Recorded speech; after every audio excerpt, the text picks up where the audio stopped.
firman Allah tentang mizan, ya, timbangan yang akan dihadirkan pada hari kiamat. Dan mizan ini dalam hadis Bukhari dijelaskan memiliki lisan, bisa berbicara, menghardik orang yang berbuat dosa dan memuji, ya, orang-orang yang berbuat kebaikan.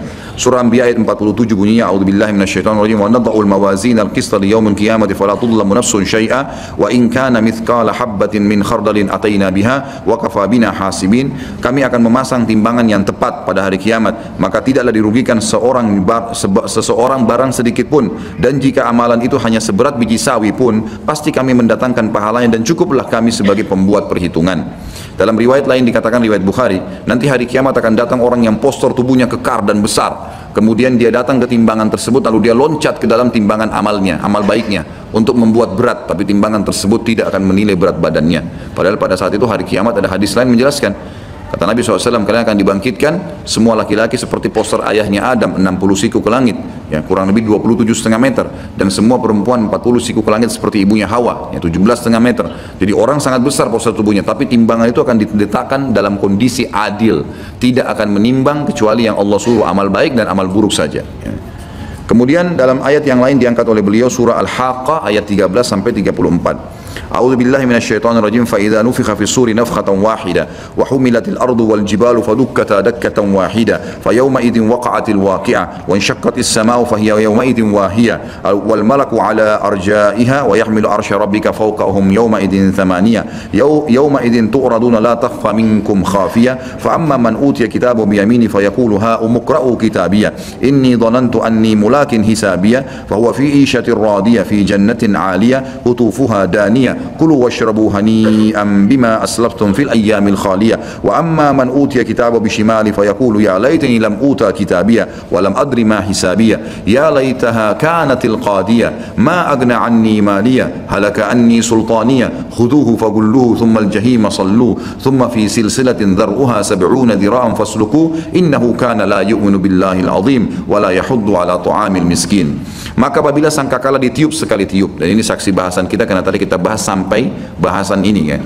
Dan diangkatlah bumi dan gunung-gunung, lalu dibenturkan keduanya sekali benturan, semuanya dihantamkan satu sama yang lain. Maka pada hari itu terjadilah kiamat dan terbelahlah langit, karena pada hari itu langit menjadi lemah dan malaikat-malaikat berada di penjuru-penjuru langit.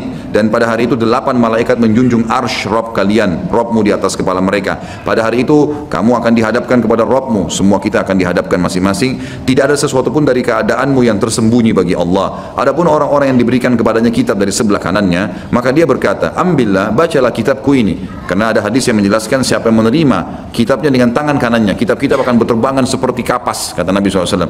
Dan masing-masing akan datang ke orang. Yang datang ke tangan kanannya walaupun dia belum baca, dia udah tahu dia akan selamat. Karena bangganya dan senangnya dia mengatakan, ambil kitabku ini, bacalah, isinya pasti baik gitu. Dia mengatakan, sungguhnya aku yakin, belum dia buka, tapi dia yakin bahwa sungguhnya aku akan menemui hisab terhadap diriku, aku akan berhasil lolos karena sudah jalan di tangan kanannya. Maka orang itu berada dalam kehidupan yang diridhoi dalam surga yang tinggi, buah-buahannya dekat, kepada mereka dikatakan makan dan minumlah dengan sedap disebabkan amal yang telah kalian kerjakan pada hari-hari yang telah lalu. Adapun orang-orang yang diberikan kepadanya kitab dari sebelah kirinya, jadi ini dengan sendirinya kita tidak bisa nolak, mudah-mudahan termasuk kita orang yang menerima tangan kanan. Maka dia berkata, wahai alangkah baiknya kiranya tidak diberikan kepadaku kitabku ini, dan aku tidak mengetahui apa hisab terhadap diriku. Jadi sudah tahu dia akan ke neraka. Wahai kiranya, jadi dia berkata, semua orang yang terima dengan tangan kirinya buku berkata, wahai kiranya kalau kematian awal di dunia waktu saya mati itu sudah menyelesaikan segala sesuatunya. Coba waktu mati dan tidak dibangkitkan lagi, ya, itu harapan mereka. Hartaku yang selama ini aku kumpul-kumpulkan sekali-kali tidak bisa memberikan manfaat kepadaku. Telah hilanglah kekuasaan dariku. Allah berfirman, peganglah dia, lalu belenggulah tangannya ke lehernya, kemudian masukkan dia ke dalam api neraka yang menyala-nyala, kemudian belitlah dia dengan rantai yang panjangnya 70 hasta. Sesungguhnya dia dahulu tidak beriman kepada Allah yang maha besar, dan juga tidak mendorong orang lain untuk memberikan makanan orang miskin. Firman Allah SWT tentang hasyar, perhimpunan di mahsyar, disebutkan oleh beliau dalam surah Maryam ayat 68 sampai 72 yang bunyinya, a'udzubillahi minasyaitonirrajim, fa wa rabbika lanahsyurannahum wasyayatina thumma lanuhdirannahum hawla jahannama jithiya thumma lananzi'anna min kulli syi'atin ayyuhum ashaddu 'ala ar-rahmani 'itiya thumma lanahnu a'lamu bil ladzina hum awla biha siriya wa in minkum illa wariduha kana 'ala rabbika hatman maqdiya thumma nunajjil ladzina taqaw wa nadhara adh-dhalimina fiha jithiya. Demi Rabbmu, sesungguhnya akan kami bangkitkan mereka bersama syaitan yang sudah mengganggu-ganggu manusia selama ini dibangkitkan bersamaan sekalian. Kemudian akan kami datangkan mereka di sekeliling Jahannam, neraka Jahannam dalam keadaan berlutut. Kemudian pasti akan kami tarik dari tiap-tiap golongan siapa di antara mereka yang sangat durhaka kepada Zat yang Maha Pemurah, dan kemudian kami sungguh lebih mengetahui orang-orang yang seharusnya dimasukkan ke dalam neraka, dan tidak ada seorang pun dari kalian melainkan mendatangi neraka itu. Hadis Bukhari menjelaskan akan dibentangkan sirat di atas neraka yang sangat gelap dan tidak ketahuan berapa, kata Nabi SAW, tidak ditahu berapa jauh jaraknya, dibentangkan di atas neraka, dan semua orang akan melewatinya termasuk orang beriman. Kata Nabi SAW, golongan pertama yang melewati sirat adalah orang yang memiliki cahaya seperti bulan purnama di malam Lailatul Qadar, kemudian seperti orang yang memiliki cahaya bulan purnama dan cepatnya seperti kilat, tiba-tiba melewati neraka dan ada di Kantara. Kantara sebuah tempat lapangan luas di depan surga menunggu untuk masuk ke dalam surga. Kemudian golongan kedua adalah orang-orang yang seperti menunggangi kuda, kecepatan kuda. Kemudian yang ketiga seperti orang yang berlari, yang keempat seperti orang yang berjalan, lima seperti orang yang merangkak, dan akan ada orang-orang yang akan dicambuk oleh malaikat di kiri kanan sirat yang membuat mereka jatuh ke neraka karena mereka pantas untuk masuk ke situ. Ini makna dari firman Allah, dan tidak ada seorang pun dari kalian melainkan mendatangi neraka itu. Hal ini bagi Rabbmu adalah suatu kemestian yang sudah ditetapkan. Kemudian kami akan menyelamatkan orang-orang yang bertakwa dan membiarkan orang-orang yang zalim dalam neraka dalam keadaan berlutut. Tentu poin kedua yang disampaikan oleh Syekh Abu Bakar rahimahullah adalah penyampaian Nabi SAW tentang hari kiamat, dan saya akan menyampaikan beberapa poinnya di sini untuk memastikan memang pertemuan akan datang. Insya Allah saya akan bahas khusus masalah surga dan neraka, karena ini tinggal beberapa dalil saya akan sampaikan. Yang belum saya bacakan hadisnya adalah kata Nabi SAW di halaman 89 hadis riwayat Muslim di footnote nomor 66 2955 ya. Kata Nabi SAW, ma baina nafkhataini arba'un, thumma yunzilullahu minas sama'i ma'an fayambutuna kama yambutul baqal, wa laysa minal insani syai'un illa yabla illa azman wahidan wa huwa 'adzbud dhanab minhu yurakkabul khalqu yaumal qiyamah. Jarak waktu antara dua tiupan trompet penghancuran dan pembangkitan adalah 40. Ulama hadis berikhtilaf masalah ini, 40 hari, 40 tahun, ya 40 waktu, ini Allahu alam. Kemudian Allah menurunkan air dari langit, maka seluruh manusia tumbuh sebagaimana tumbuhnya sayuran. Tidak ada sesuatu pun dari jasad manusia melainkan hancur kecuali sepotong tulang, yaitu tulang ekornya. Darinya lah semua manusia diciptakan ulang pada hari kiamat. Kemudian juga Nabi SAW pernah berkhutbah dalam hadis Muslim, riwayat Imam Muslim nomor 2660, ayuhan nas innakum mahsyuruna ila rabbikum hufatan uratan gurla ala wa inna awwal al-khalqi yuksa Ibrahimu alaihi salam ala wa innahu sayuja'u bi rijalin min ummati fayukhadhu bihim dhata shimal fa aqulu ya rabbi ashabi fayaqulu innaka la tadri ma ahdathu ba'dak. Wahai sekalian manusia, sungguhnya kalian pasti akan dihimpunkan di mahsyar di hadapan Rabb kalian dalam keadaan telanjang kaki, telanjang badan, dan tidak bersunat. Dalam riwayat Imam Muslim yang lain disebutkan, Aisyah berkata, ya Rasulullah, kalau begitu laki-laki perempuan akan saling lihat melihat. Kata Nabi SAW, bukan waktu itu Aisyah, bukan lagi seperti apa yang kau bayangkan. Jadi orang sudah tidak memikirkan lagi melihat aurat orang lain, gitu kan? Seperti kasus teman-teman kalau sedang terjadi misalnya Jakarta lagi diserang dengan musuh dan orang lagi dibantai sana sini, kemudian ada orang jalan telanjang lari di pinggir jalan, masih ada sempat orang memikirkan masalah syahwatnya? Sudah tidak mungkin. Atau terjadi kebakaran yang luar biasa, dia akan terbakar, dia berusaha menyelamatkan dirinya. Keadaan pada hari kiamat lebih dahsyat daripada itu.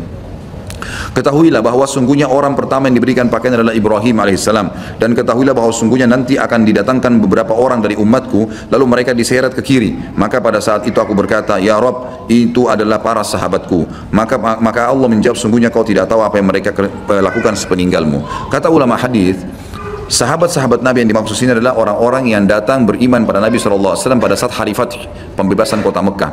Berbondong-bondong suku-suku Arab masuk Islam, dan mereka kelihatan pada saat itu seperti penyampaian hadis ini. Mereka meninggalkan ajaran Nabi SAW dengan menolak pembayaran zakat, dan akhirnya oleh Abu Bakar diperangin. Jadi ini bukan dimaksud adalah sahabat-sahabat yang sudah beriman, karena Abu Bakar, Umar, Uthman, Ali, Talha, Zubair, dan semua ini sudah dapat jaminan surga. Ahli Badr, ahli Uhud yang sudah mati syahid. Jadi makna hadis adalah yang dimaksud sahabat-sahabat Nabi yang memang masuk Islam kemudian mereka murtad setelah Nabi SAW meninggal. Dalam hadis lain dikatakan, saya akan tunggu kalian di Haud. Haud ini adalah tempat beliau SAW, telaga beliau di mahsyar. Setelah ditimbang amal, siapapun yang lolos bisa minum di situ. Nanti akan kita jelaskan sebentar. Kemudian kata Nabi SAW di dalam hadis yang lain, la tazulu qadama 'abdin yaumal qiyamah hatta yus'alu an arba'a, an umrihi fima afnah, wa an ilmihi ma amila bih, wa an malihi min aina iktasabahu, wa fima anfaq, wa an jasadihi fima ablah. kedua kaki seorang hamba tidak akan bergeser pada hari kiamat nanti sebelum ditanya tentang 4 perkara. Ini pada saat akan ditimbang amalnya. Tentang umurnya, untuk apa ia habiskan. Tentang ilmunya, apa saja yang ia lakukan dengannya. Jadi ilmu yang antum dengar ini bukan cuma sekali dengar, diamalkan enggak? Dan itu akan ditanya tentang hartanya, dari mana dia dapatkan, dari mana sumbernya, dan kemana dia keluarkan. Dan tentang jasadnya, untuk apa ia manfaatkan. Jadi kata para ulama hadis, kalau ada orang mandi, bersihkan dirinya, merawat tubuhnya, karena ini adalah titipan Allah, ada pahalanya. Tapi kalau orang lalaikan, ada pertanyaan hari kiamat, kau apakan jasadmu? Termasuk orang yang sengaja merobek-robek tubuhnya, membunuh, memutus urat, dan meminum racun, dan seterusnya, ini akan ada hukuman yang berat pada hari kiamat. Nabi SAW menceritakan tentang haud beliau, kuala beliau, ya, yang akan ada nanti di mahsyar. Beliau mengatakan, haudi masiratu syahr, ma'uhu abyadu minal laban, warihuhu atyabu minal misk, wa kizanuhu kanujumis sama, man syariba minha la yadhma'u abada. Telagaku seluas perjalanan sebulan, airnya lebih putih daripada air susu, aromanya lebih harum daripada minyak kasturi, dan gayungnya bagaikan bintang-bintang di langit, jumlahnya miliaran. Barang siapa yang minum dari telaga itu, maka dia tidak akan haus selama-lamanya. Hadis ini disebutkan footnote nomor 69, riwayat Imam Bukhari nomor 6579 dan seterusnya. Kemudian juga pernah pada suatu hari ketika Aisyah radhiyallahu anha ingat neraka, maka beliau menangis. Lalu Rasulullah SAW bertanya kepada Aisyah dalam hadis Abu Daud dengan sanad hasan nomor 4755, ma yubkiki? قالت ذكرت النار فبكيت فهل تذكرون أهليكم يوم القيامة فقال أما في 3 مواطن فلا يذكر أحد أحدا عند الميزان حتى يعلم أيخف ميزانه أو يثقل وعند تطاير الصحف حتى يعلم أين يقع كتابه في يمينه أم في شماله أم من وراء ظهره وعند الصراط إذا وضع بين الظهر جهنم هل يجوز. Apa yang membuatmu menangis wahai Aisyah? Kata Aisyah, aku ingat tentang neraka, azabnya yang pernah disampaikan, maka dari itu aku menangis. Lalu Aisyah bertanya kepada Nabi SAW, apakah kalian, maksudnya di sini bertanya kepada kaum laki-laki ya, apakah kalian, atau di sini diterjemahkan apakah engkau, tapi lebih tepat kalian, karena ini ahlikum ya, jamak. Apakah kalian akan mengingat keluarga kalian, istri anak kalian di hari kiamat nanti? Jadi Aisyah berharap Nabi SAW bisa menolongnya kalaupun ada apa-apa. Beliau menjawab sallallahu alaihi wasallam, adapun pada 3 tempat berikut ini tidak ada seorang pun yang ingat kepada orang lain, termasuk Nabi sallallahu alaihi wasallam, para nabi-nabi pun, yaitu ketika berada di sekitar mizan, timbangan amal, sampai ia mengetahui apakah timbangan amalnya ringan atau berat, gitu kan. Yang kedua, pada saat buku-buku catatan amal berterbangan sampai ia mengetahui di mana buku catatan amalnya jatuh, apakah di tangan kanannya, apakah di tangan kirinya, atau di belakangnya. Sebagian ulama menjelaskan masalah di belakang, artinya kalau dia terima dari belakang, dia masih kemungkinan bisa lolos masuk surga atau dia masuk neraka. Tapi kalau kanan pasti masuk surga, kalau kiri pasti masuk neraka. Ketiga, tidak akan mengingat siapapun pada saat itu ketika berada di sekitar jembatan sirat yang dibentangkan di atas neraka, apabila dipancangkan di atas neraka jahanam hingga ia tahu dia bisa melewatinya. Kemudian Nabi SAW menceritakan juga tentang masalah keadaan mahsyar.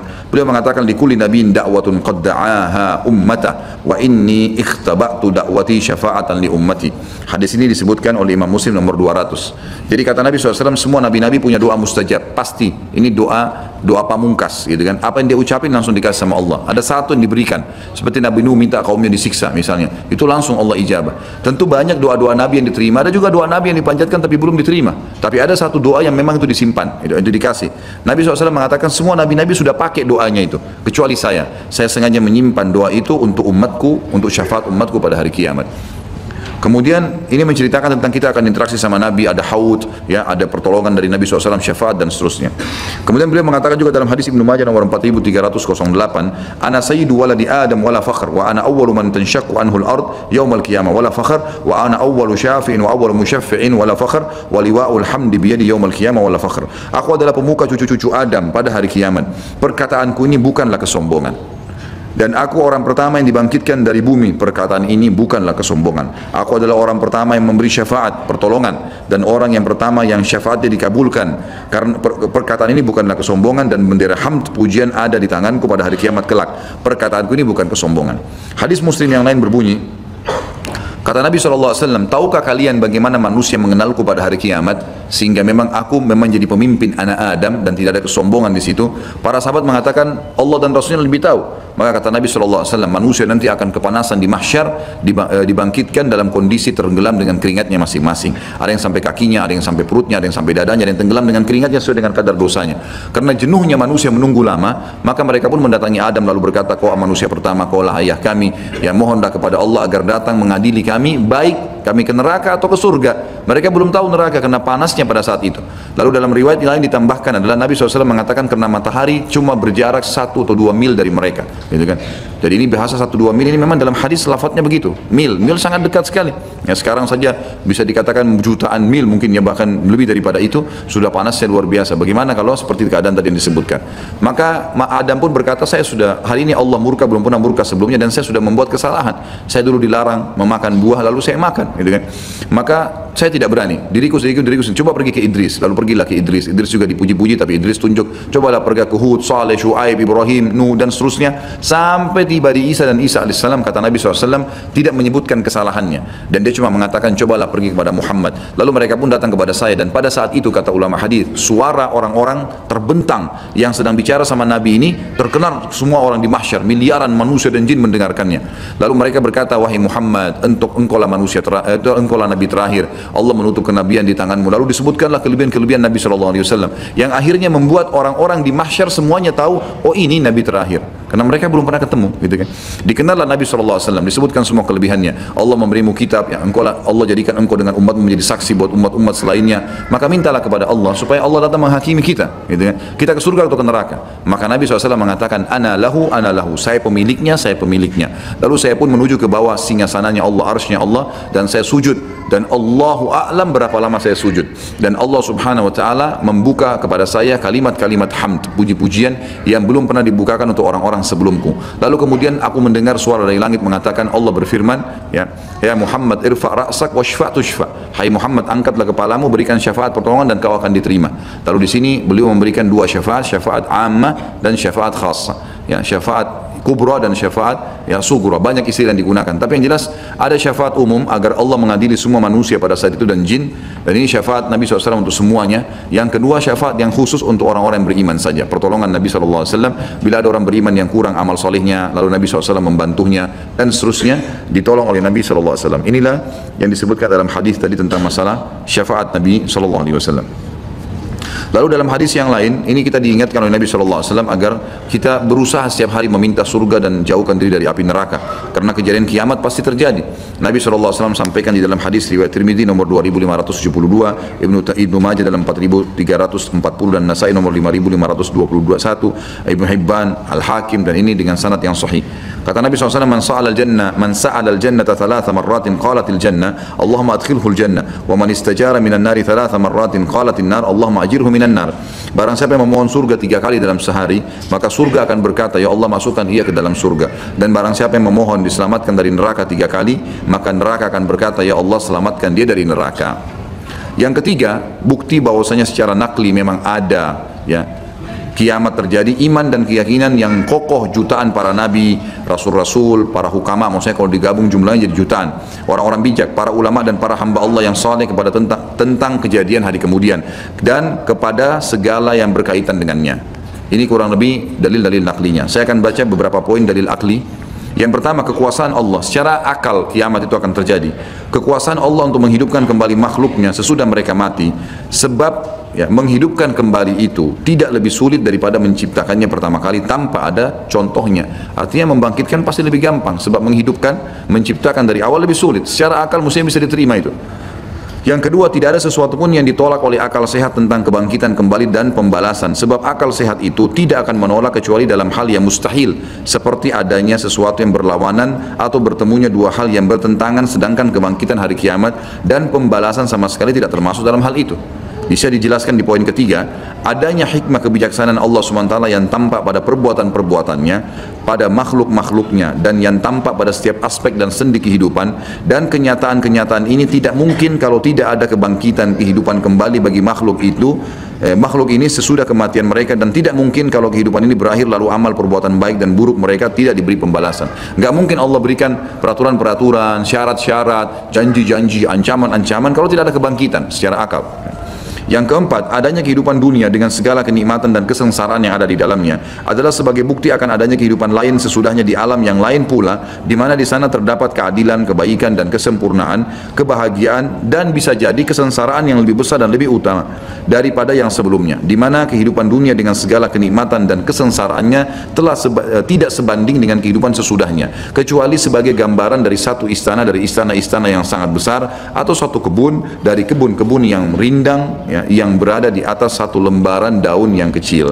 Ini kurang lebih gambaran penyampaian Syekh Abu Bakar rahimahullah tentang hari kiamat. Tentu di hari kiamat juga teman-teman sekalian ada banyak dalil yang menjelaskan ragam manusia yang akan dibangkitkan.